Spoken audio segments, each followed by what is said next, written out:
Hello. Today in my writing process playlist, I'm going to talk about character folio. If you haven't seen my previous video on the bricks phase, you might want to watch that before this because I mentioned a few things from it. But let's get into it. First thing I'm going to say is that when you're starting a novel, it's important to focus on character. Characters are the seeds of your story. If you create clear character threads, it makes your life easier later.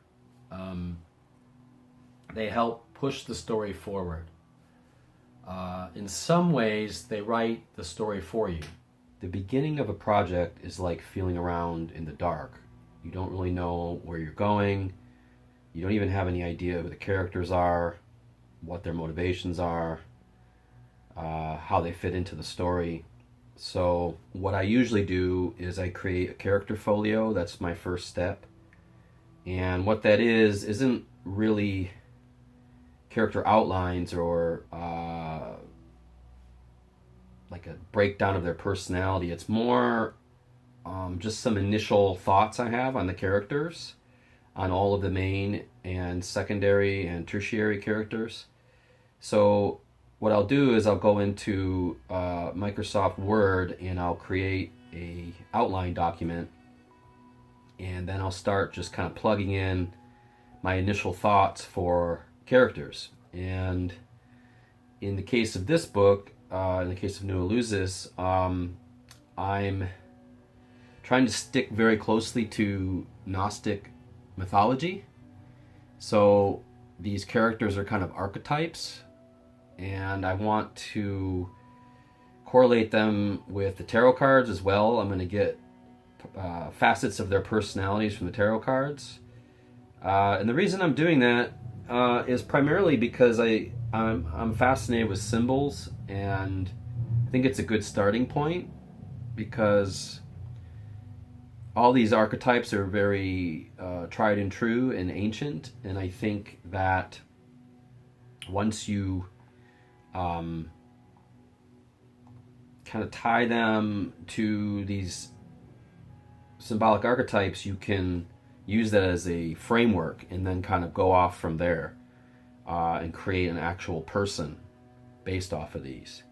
So later, when I do actual character outlines, I'll have a separate video on that. I'll show you how I flesh out these characters. But at this point, I'm just trying to figure out what they are as far as their function and their kind of archetypal correlation. So, I have the protagonist in here, and I have kind of his foil.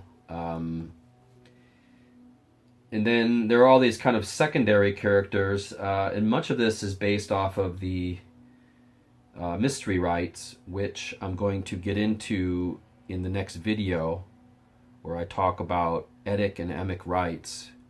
And what that is actually going to be is it's going to be a similar document, but in order for me to create the kind of mystery that I'm going to have in the novel, I need to know the rituals and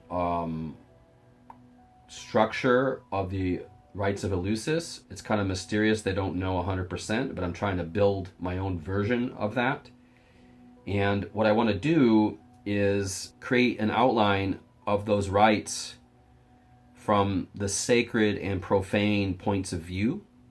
So the protagonist will be coming at it from a profane point of view as an outsider, as the mundane, and then the other characters will be seeing it from the other side. In anthropology, they call that etic and emic. So I will get into that more in the next video, but for now, these characters are parts of the mystery hierarchy. The priests and priestesses of this mystery. And they're all going to have different functions, and I'm basing them off of tarot cards as well. But I don't really know a lot about these characters yet. I'm just kind of figuring out them based on different research I'm doing about the rights. I recently watched this TV show called Yellow Jackets, and I was directed to that from a Reddit thread where they were saying that the show could be based off of the rights of Eleusis. So I thought, wow, okay, there's a TV show about that. I'm going to check it out. And I did. And there are some similarities in terms of what I'm looking for, but I think my story is going to be much different. Although, if you haven't seen the show, I recommend it. It's pretty interesting. You know, I'll throw things in there about what I'm looking into, or these kind of different, you know, in the rights, there are avatars. There's going to be some of those. Now, keep in mind that many of these characters I have here might only be in one scene, or, you know, they serve a particular function in the plot. But in order for me to build the plot, I kind of have to start thinking about, I have to start somewhere. And I think the best place is with character. Later, I will create more detailed character sheets. One for each of the main characters. And I will use a program called Novel Factory for this, to help with this. Here are a few examples from my novel Dominique's Confession and what I did in terms of making these character sheets. And I will do a whole video on this in depth at a later date once I get more along in the process. But as you can see, I create this type of thumbnail spreadsheet. And in it, I will have all their names, and then I will kind of I will search for profile pictures or kind of avatars.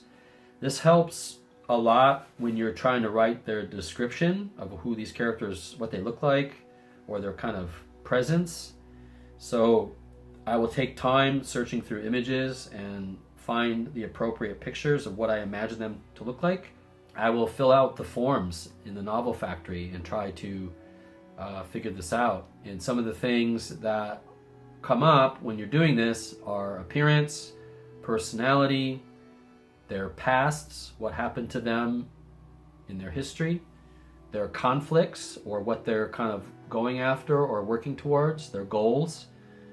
And the last thing I will do is interview the main 3 or 4 characters using the 150 plus questionnaire that the Novel Factory provides. Once I flesh out the characters, it will be easier to understand the story. If I make relatable characters with strong motivations, half my work is already done. After this step is done, then I will print them and I will keep them in a binder, and then I can kind of refer back to them while I'm writing. I like to have them printed because when I'm writing, I don't want to jump to different files. I'd rather just have it there and look at it. I can also write on it and jot down notes as it progresses. I definitely think it's important to have a hard copy that you can flip through. But that's about all I have for the character folio. That's where I start.